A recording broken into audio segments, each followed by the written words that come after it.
Morning ടാസ്കില് ഒരു point പോസിറ്റീവായിട്ടും ഒരു point നെഗറ്റീവായിട്ടും ഒരാളെ കുറിച്ച് പറയണം എന്നതായിരുന്നു ബിഗ് ബോസ് ഉദ്ദേശിച്ചത്.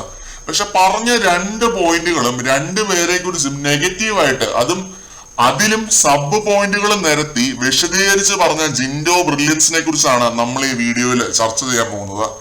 സ്വന്തം വീടായിട്ട് കാണുന്നത് റസ്മിൻ ആണെന്നാണ് ജിൻഡോ പറഞ്ഞത്. വീട്ടിൽ ആരെങ്കിലും ഗസ്റ്റുകൾ വരുമ്പോ അവർക്ക് കുടിക്കാൻ എന്തെങ്കിലും എടുക്കട്ടെ എന്ന് അമ്മ ചോദിക്കുമ്പോ ഇവിടെ പാലില്ല എന്ന് ധാർഷ്ട്യത്തോടെ പറയുന്ന കളങ്കമില്ലാത്ത കുട്ടിയാണ് റസ്മിൻ. ഇത് ജാൻമണിയുടെ ആ ഒരു ചായ വിഷയമാണ് ജിൻഡോ ഇവിടെ എടുത്ത് പറയുന്നത് റസ്മിനെ കുറിച്ച്. അന്ന് ജാൻമണിക്ക് ചായ കൊടുക്കണ്ട എന്നൊരു തീരുമാനം എടുത്തത് റസ്മിനും കൂടിയായിരുന്നു. പിന്നെ ജിൻഡോ പറയുന്ന മറ്റൊരു പോയിന്റ് ആണ്, അമ്മയോട് വഴക്കിട്ട് പക്വതയില്ലാത്ത കുട്ടി കിച്ചണിലെ വേസ്റ്റ് ഒക്കെ വാരി വിതറിയിട്ട് ക്ലീൻ ചെയ്യൂ അമ്മേ എന്ന് പറയും. അതാ രണ്ടാമത്തെ പോയിന്റ്. മൂന്നാമത്തെ പോയിന്റ് ആണ് എനിക്ക് ഏറ്റവും ഇഷ്ടപ്പെട്ടത്. ടി വിയിൽ ഒരു സിനിമ ഓടിക്കൊണ്ടിരിക്കുകയാണ്. അപ്പോൾ ലാലേട്ടൻ ഒരു മാസ് ഡയലോഗ് അടിക്കുന്നു. റസ്മിൻ വില്ലന്റെ ഭാഗത്താണ്. അതുകൊണ്ട് ലാലേട്ടനോട് ടി വിയിൽ നോക്കി തർക്കുത്തരം പറയുന്നു. ഇല്ല ലാലേട്ട, നടക്കില്ല ലാലേട്ട എന്ന് ധാർഷ്ട്യത്തോടെ പറയുന്നു. ഇതൊരു റിയാലിറ്റി ഗെയിം ഷോ ആണെന്നും ലാലേട്ടൻ അവിടെ നിൽപ്പുണ്ട് എന്നും മിനിമം ബോധമുള്ള ആരും അങ്ങനെയൊന്നും പുള്ളിയോട് സംസാരിക്കില്ല എന്ന് ജിൻഡോ കൃത്യമായിട്ട് പറയുന്നുണ്ട്.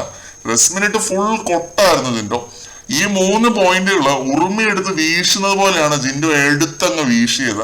ശരിക്കും കൊള്ളേണ്ട സ്ഥലത്ത് തന്നെ കൊണ്ടിട്ടുണ്ട്. റസ്മിൻ ആകെ കിളി പോയിരിക്കുകയാണ്.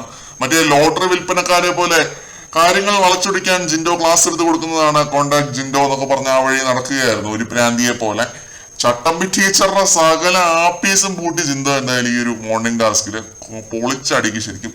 അടുത്തതായിട്ട് അഭിനയിച്ച് നിൽക്കുന്നത് നോറയാണെന്നാണ് ജിൻഡോ പറയുന്നത്. ഇന്നലെ നന്ദനയുടെ ബർത്ത്ഡേ സെലിബ്രേഷൻസിന്റെ സമയത്ത് ജിൻഡോയോട് മാറി നിൽക്കാൻ പറഞ്ഞതും അതേപോലെ നന്ദനയുടെ കൂടെ കേക്ക് കട്ട് ചെയ്യാൻ വേണ്ടി ഇങ്ങനെ മുന്നിട്ട് നിന്നതും ഒക്കെ ജിൻഡോ എടുത്ത് പറയുന്നുണ്ട്. അതേപോലെ തന്നെ പല ഇമോഷൻസും കാണിച്ച് പറഞ്ഞ് പ്രേക്ഷകരെ കൺവിൻസ് ചെയ്യിപ്പിക്കാൻ നോറയ്ക്ക് ഒരു കഴിവുണ്ട് എന്നും ജിൻഡോ പറയുന്നു. അതും പല പല നാടകങ്ങൾ, ഇമോഷണൽ നാടകങ്ങൾ ഇറക്കിയാണ് നോറ കൺവിൻസ് ചെയ്യുന്നതെന്ന് പറയുന്നുണ്ട്. നോറയുടെ മുഖത്തെ റിയാക്ഷൻ ഒന്ന് കാണേണ്ട ഐറ്റം തന്നെയായിരുന്നു ജിൻഡോ ഇതൊക്കെ പറയുന്ന സമയത്ത്. ജിൻഡോ എന്ന ഗെയിമറിന്റെ ഏറ്റവും വലിയ പ്രത്യേകത പുള്ളി അൺപ്രഡിക്റ്റബിൾ ആണ് എന്നതാണ്.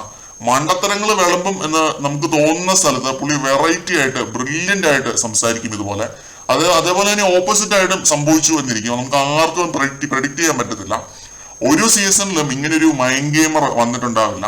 ഓരോ മൈനർ ഡീറ്റെയിൽസും മൈൻഡിൽ സൂക്ഷിച്ചു വെച്ച് കറക്റ്റ് സമയം വരുമ്പോൾ ഇതേപോലെ അമ്പ് ചെയ്ത് പ്രൊവോക്ക് ചെയ്യുന്ന മാരക ഗെയിമറാണ് ജിൻഡോ.